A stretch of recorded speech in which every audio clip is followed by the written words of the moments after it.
Hello friends, my name is Alexander and I'm very honored to be talking to you today. HCI practice can clearly be a force for good, but can it become a spiritual practice? And if so, how?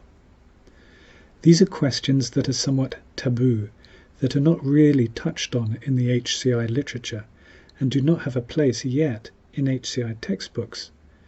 There is HCI scholarship around tech and spirituality, but it tends to focus more on how religious communities use technology, or how technology can help engender a spiritual experience. From what I've seen, though, almost nothing yet talks about how the practitioner themselves has a spiritual experience while engaged in the work. I feel, though, there's a growing need to have straight talk about how our HCI practice might connect us more deeply with who we are, so that we feel more fully ourselves through our work. We want to become more warm-hearted, more peaceful in our minds, and I think many of us really want to feel the knots around our hearts loosening, but may be concerned that the ways we might engage in the work end up tightening these knots instead. There's an old saying, to understand someone is to love them is to understand them. Well, in many ways, our job is to understand people, and I put to you that that goes hand in hand with loving them. So if we feel part of our mission of being a person on this planet is to express more warm-heartedness, more compassion, to become more wise, in the deep, still sense rather than in the intellectual sense, perhaps we can find some ways to work with our HCI practice to support that, and that's the theme of this paper. I've had to struggle with burnout and depression like so many of us. I had to find a way to connect my day job with my soul.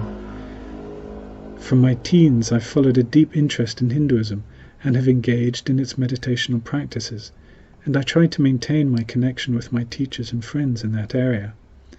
In particular, there's a short but very important and beautiful text called the Bhagavad Gita that encapsulates the core teachings of what's called Vedanta. The ideas and practice in it helped me so much through burnout and depression, even at a time when my heart felt completely shattered. It taught me something about how to float in my life rather than sink and drown. And I still struggle, and I think many of us struggle, with compassion fatigue, with overwhelm, with anxiety. So what I share in the paper is my best effort to describe, without adding any new interpretations, what I've understood from my own teachers about the three main ways that the Gita gives us on how to join together our thoughts and emotions and actions on one side with that which might be called in us the eternal, the absolute, the deepest part of who we are, the truest part of who we are beyond all limited identities, what we are when we step outside of all pigeonholes, to bring these two together through our work. Very briefly, these are the three main approaches. Karma Yoga deals with selfless service, doing good unselfishly. It's called the path of action, and it will be immediately recognizable as the heart of humanitarianism. Bhakti Yoga is called the path of devotion. It's more emotional in nature and deals with mood and feeling, and intentionally seeking out the beloved divine, even in the people in front of us.